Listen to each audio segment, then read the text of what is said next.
Hi, I'm James Howell. I recovered footage of an MGS2 Big Boss Rank playthrough recorded in 2006, and I'm presenting it here with commentary. I won't go in depth into game mechanics, but I will explain some of what I did to earn the Big Boss Rank when I was 26. You can get the Big Boss Rank on Extreme, but Euro Extreme is more gratifying, I think. No radar, and I take off game over if discovered.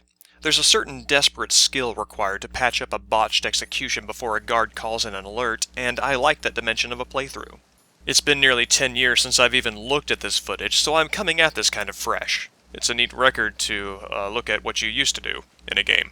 The tanker can be a straight shot in a lot of ways. I bypass the guards here entirely by climbing this elevated platform, dropping off the ledge, and heading through the hatch. Looking at MGS2 in retrospect, I find that the aiming controls are a bit unwieldy if I'm looking for a target with my gun raised in first person. The gun moves slowly in small increments when I start changing my aim, so I try either to auto-aim at my target or get myself focused in first-person view without my gun raised first. Once I've got the screen centered on what I want to shoot, then I raise the gun and nudge it toward my target. This is obviously a different approach from more action-oriented titles, in particular Ground Zeroes, where Snake needs to swing his gun from one target to the next pretty fluidly. MGS2 is kind of stepping in that direction, but it is clearly a first step, in a lot of ways, mechanically. One of the left shoulder buttons, L1, I think, will auto-aim in first person. I find that really useful for tranquilizing multiple targets quickly at a distance in first person. And in this room, as in a lot of others, really a lot of victory just depends on knowing beforehand where your targets are going to be. So that requires practice. You can kind of see where those folks are on this video, but, just knowing that goes a long way. Practice and familiarity also help when getting past environmental or stage design hazards. There's a smallish window here where Snake can run underneath the camera without getting seen. Familiarity will also teach you where to find items that you'll need for future encounters.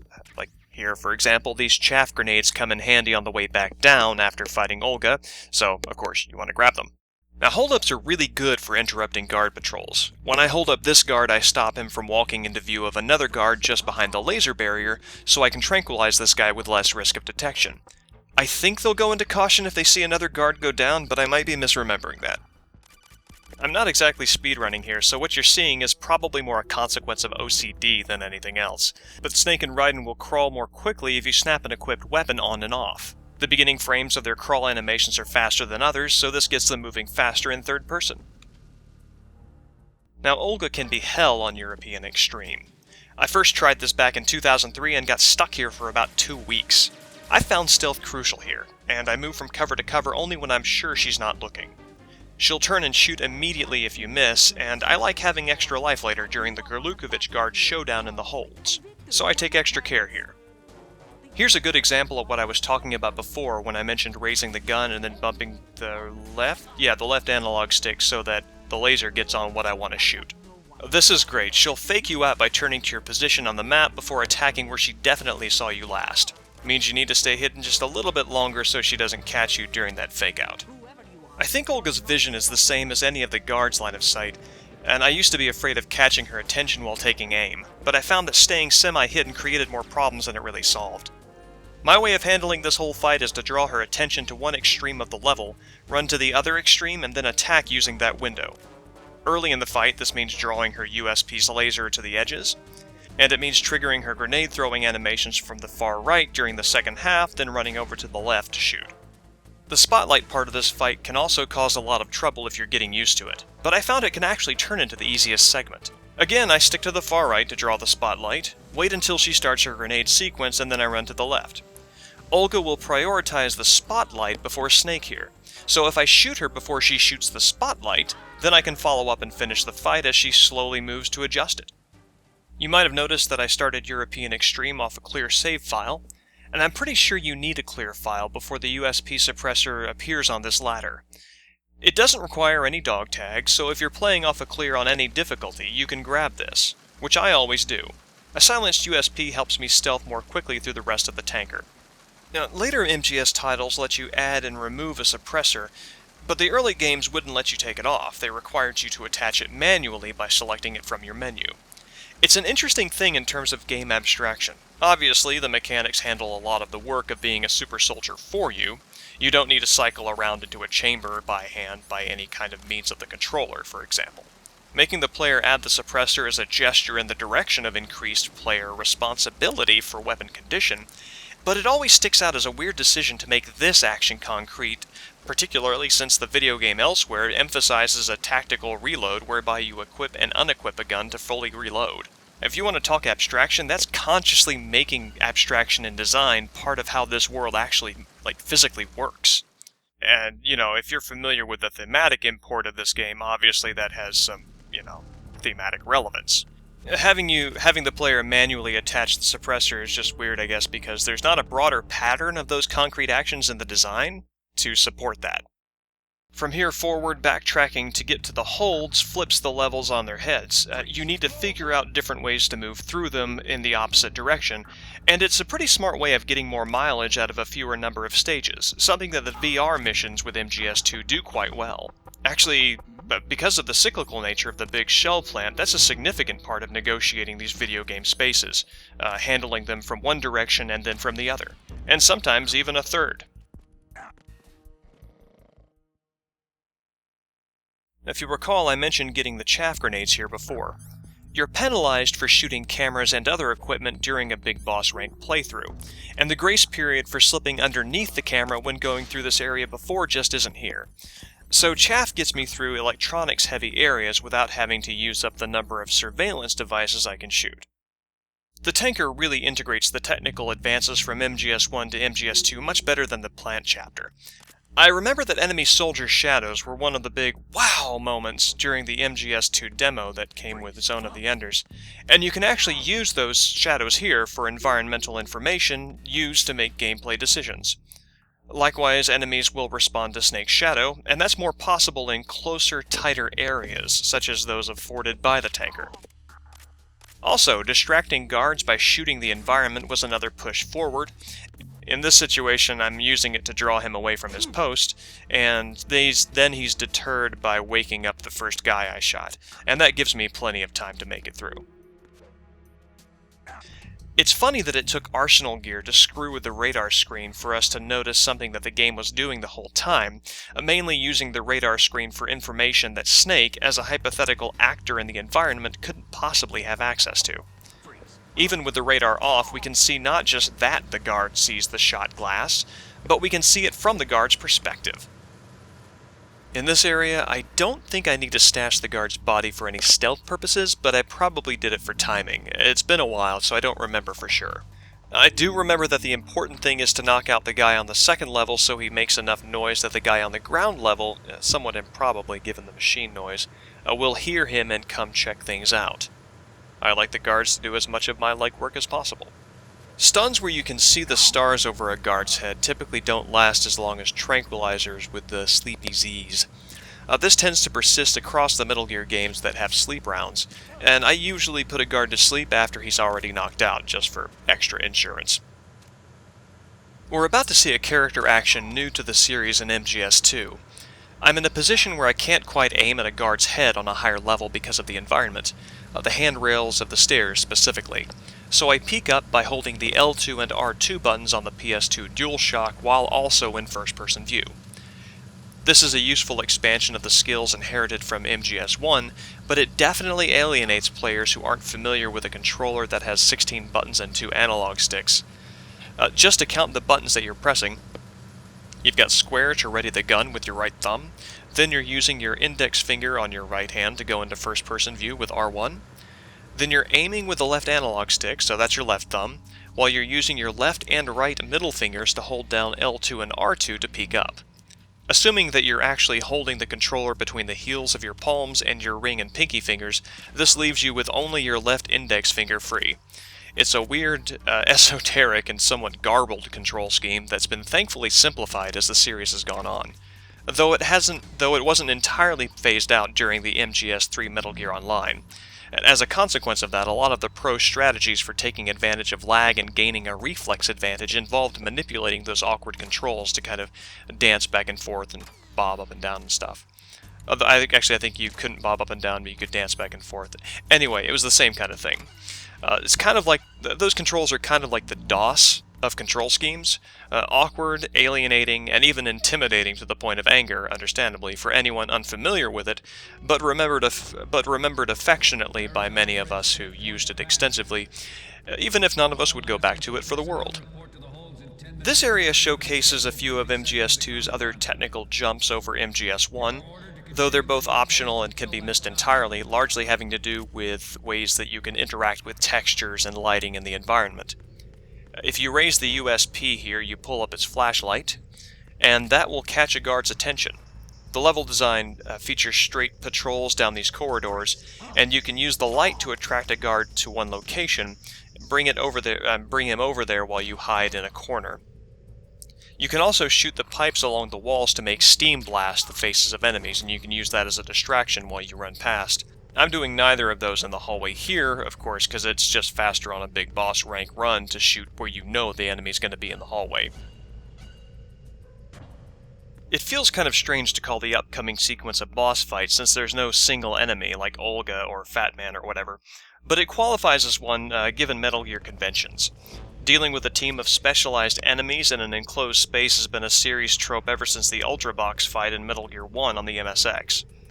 Later, as the series went into 3D, that was echoed in the SWAT team fight after meeting Meryl in MGS1, later going on to evolve into the Ocelot fight in MGS3 and the Frog fight in MGS4. The fight here against the Grlukovich soldiers is where a lot of the technical jumps really come together. You've got first-person aiming, you've got popping from behind cover using the shoulder buttons, during which you're actually in crouching position standing on your toes somehow. It's not apparent here, but I'm actually peeking up using the L2 and R2 buttons rather than standing. If bullets start flying my way, I can take cover faster just by letting go of the shoulder buttons. Aiming in first person requires holding R1 and square, and that makes dropping my thumb down to hit the X button awkward and a slower reaction speed, especially since it's pressure sensitive and it's not exactly a quick click. I always know the fight is at its end when these last guys try to raid Snake's hiding spot. It looks like the design wants to threaten my one surety during the fight by taking away my cover, and that worked when I was less familiar with the game. If I tranquilize the one in front, though, the other two stop and give me plenty of time for 2 successive headshots, and so the climax kind of fizzles. But, you know, for a first experience, it's great. And that kind of is what matters most, I think. This last part of the tanker is something special, even now.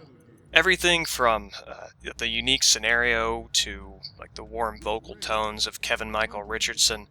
It's just one big, I guess, feel-good playground. Though that relationship kind of changes on a big boss rank playthrough. There are faster ways through here than what I'm doing, but I favored conservative strategies during a big boss run because of the limited number of saves allowed. The game allows for 8 saves maximum for the rank, so I planned ahead for where and when I felt comfortable saving. I made my first save sometime during Raiden sequence, I guess we'll find out, so the whole tanker section needed to go mostly perfectly. You saw at the start that I took off the game over if discovered option, and that gives a little bit of extra leeway so far as perfection goes, but that leeway doesn't really apply in here. If you get seen once, your game is over, so there's no way to do damage control and try to take out that guard before he alerts everyone else. The projector in this room is one of those playground elements that comes in handy to make it through here more quickly. The guards change directions depending upon which screen is active, which means that an entire side of the room is either under heavy observation or nearly no observation at all.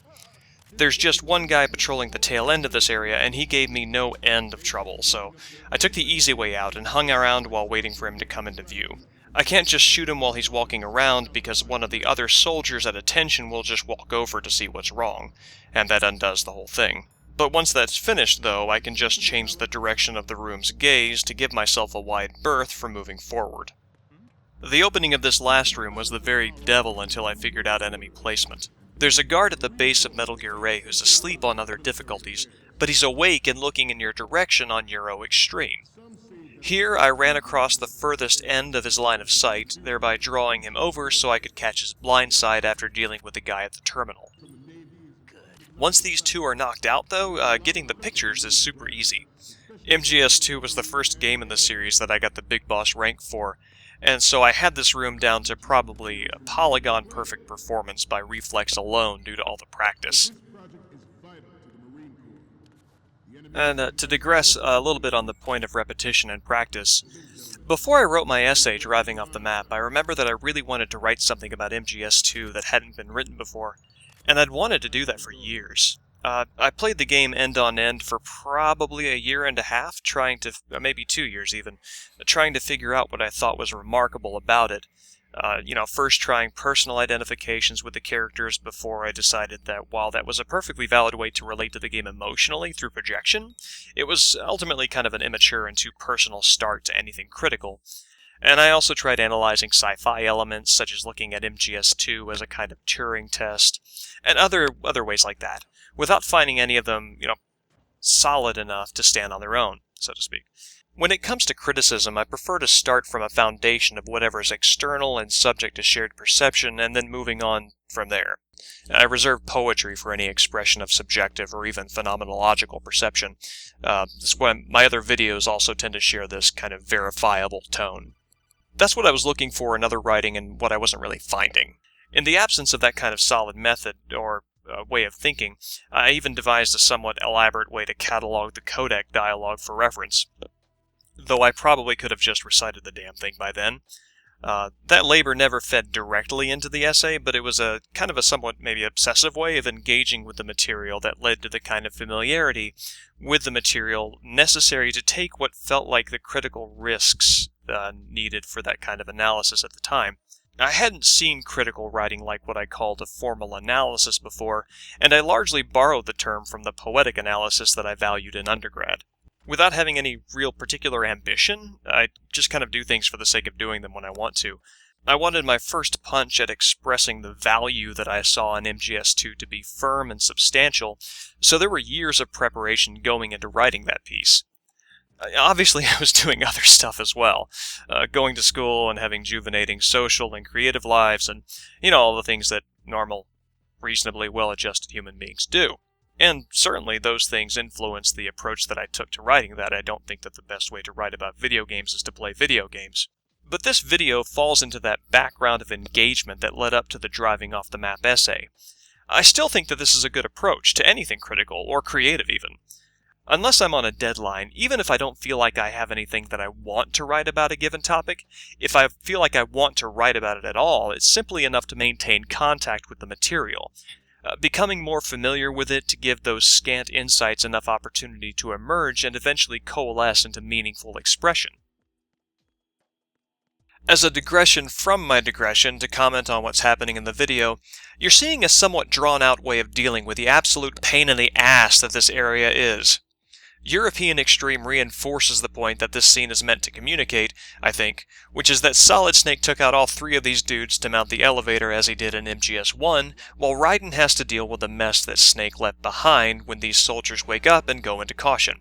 They'll wake up after Raiden accesses the node, and that's when the trouble starts, so I was satisfied to take the belabored task of stuffing them in these lockers so they just don't wake up. I don't know if a lot of people know that you can do that. If nothing else, this reinforces maybe a little bit comically how much Raiden is not Solid Snake. I'm trying to remember exactly why I was holding the guard here, and I think it has something to do with controlling guard position and timing. That's usually why I do ridiculous-looking things. Bumping into him staggers him, which gives enough room to position Raiden to punch him. Once he's reeling from a punch, I can grab him in an arm lock. Once I've got him in an arm lock, I can squeeze him 10 times, let him go, squeeze another 10 times, repeat, until he's knocked out on the ground. I'm pretty sure holding him after that keeps him stunned longer so I can hop onto the elevator when it arrives without getting shot. Whatever the reasoning, it clearly works, so let's go with that. I try to handle all the other areas in the Big Boss rank run-through with brisk precision. This one in particular, along with the tanker holds, gave me the most trouble, which is why I'm willing to take a little bit of time out to go a roundabout way of assuring passage, rather than look for a solution that at the time I clearly wasn't finding. I'm taking this bridge to the armory strut so I can get the M9, which makes the first patrolled areas a lot easier, both for holdups and for knocking them out up close. Like a lot of areas, the bridge takes more time if you overthink it, and you can really just run across without getting seen by the cipher. There's a little unnecessary cartwheel for flair. to kind of look at the Big Boss Rank playthrough as a kind of, I don't know, thematic construct. I don't think this is intentional to the video game self-consciousness of MGS2, but the degree to which I had to unimmerse myself in the game's fiction in order to work out a Big Boss playthrough can certainly be related to the network of observations that support that thesis of Metal Gear Solid 2 being a video game about being a video game. To illustrate that, in order for Raiden to perform at the level required by this rank, assuming he's an actual actor in this universe, he would need to be both psychic and have, weird future vision, which is afforded to the player by virtue of the fact that events are repeatable under nearly identical circumstances. Like, when planning a strategy for clearing through a room without detection, I can practice and experiment as many times as I want with the guarantee that each element will be almost exactly the same between instances. You can't really find that kind of copied, repeated experience outside of a video game, so everything about a Big Boss Rank playthrough, from the methods required to devise a strategy to the execution of those strategies, emphasizes the video game-ness of the Big Shell as a virtual or a staged situation. And I say situation, but in a sense it's really many situations imposed upon the same imagined space, all of them constrained by the same boundaries, by the same rules, but each of them happening independent of each other in the continuum of the player's experience, like in linear time outside the game. And none of them are authoritative as the definite historical way that Raiden moved through a given room. So, while a Big Boss playthrough can be interpreted as a kind of more definitive version of the game's concrete narrative events by virtue of the fact that it is a superior performance, it's only made possible by going through uncounted cycles of, botched playthroughs to observe, experiment, and strategize, and those botched playthroughs are in substance the same as the successful playthrough, making even the best example of moving through the Big Shell on par with the worst, by virtue of the fact that it's all occurring within the video game. So these are just some possibilities that arise when considering MGS2 as a video game about being a video game, and when interpreting the Big Boss Rank in light of that assumption. Remember, it's okay to talk creatively about a creative work. We're having fun here, not building a truck. On the note of design, so much of the first part of the Big Shell is preliminary footwork, and it only really engages once it gets to the bomb disabling sequence coming up.